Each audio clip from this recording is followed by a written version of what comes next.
Hey y'all, remember when we used to laugh about how dumb George W. Bush sounded when he talked?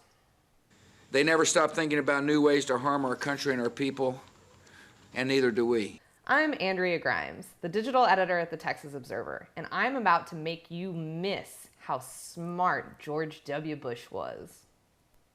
Back in the late 90s and early aughts, it was all the rage to make fun of how Texas governor turned two-term president George W. Bush sounded. Comics played up his folksy ramblings, and he was widely derided for verbal gaffes like, "Is our children learning?" and "misunderestimated." I think they misunderestimated the will and determination of the commander-in-chief, too. Here's the Texas Observer's beloved departed former editor and columnist Molly Ivins back in 2004. Bush was in the Midwest 2 months ago, and he had a private meeting with leaders of the Amish community there, and he told the Amish that God speaks through him.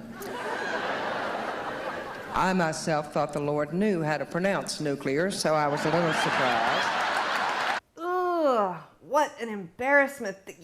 You know what? I bet the GOP has really learned their lesson. There is no way they would ever again prop up a candidate as inarticulate as George W. Bush.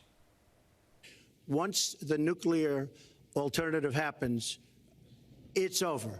At the same time, we have to be prepared. I can't take anything off the table. She doesn't have the look. She doesn't have the stamina. I said she doesn't have the stamina. And I don't believe she does have the stamina. To be president of this country, you need tremendous stamina. But I'm going to cut taxes, big league, and you're going to raise taxes, big league. End of story. Okay, wait. Look, I'm sure that George W. Bush didn't know what he was talking about when it came to taxes either. If you're a single mother making $22,000 a year and you've got 2 children, under this tax code, for every additional dollar you make, you pay a higher marginal rate on that dollar than someone making $200,000 a year, and that is not right. And so my plan drops the rate from 15% to 10% and increases the child credit from $500 to $1,000 to make the code more fair for everybody. Well, this is awkward. If we don't have a clearer vision of the military, if we don't stop extending our troops all around the world in nation-building missions, then we're going to have a serious problem coming down the road, and I'm going to prevent that. So we have to get very, very tough on cyber and cyber warfare. It is a huge problem. I have a son. He's 10 years old. He has computers. He is so good with these computers. It's unbelievable. The security aspect of cyber is very, very tough, and maybe it's hardly doable. I can't imagine what it'd be like to be singled out because of race and stopped and harassed. That's just flat wrong. In Palm Beach, Florida, tough community, a brilliant community, a wealthy community, probably the wealthiest community there is in the world. I opened a club and really got great credit for it. No discrimination against African Americans, against Muslims, against anybody. And it's a tremendously successful club, and I'm so glad I did it.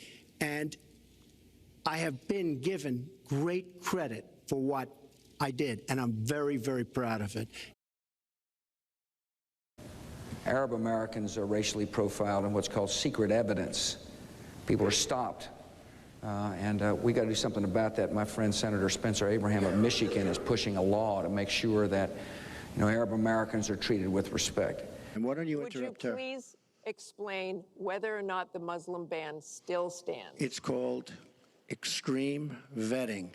We are going to areas like Syria where they're coming in by the tens of thousands because of Barack Obama, and Hillary Clinton wants to allow a 550% increase over Obama. People are coming into our country like we have no idea who they are, where they're from, what their feelings about our country is. We never could have seen this coming, but all these years later, it sounds like we really had George W. Bush misunderestimated after all.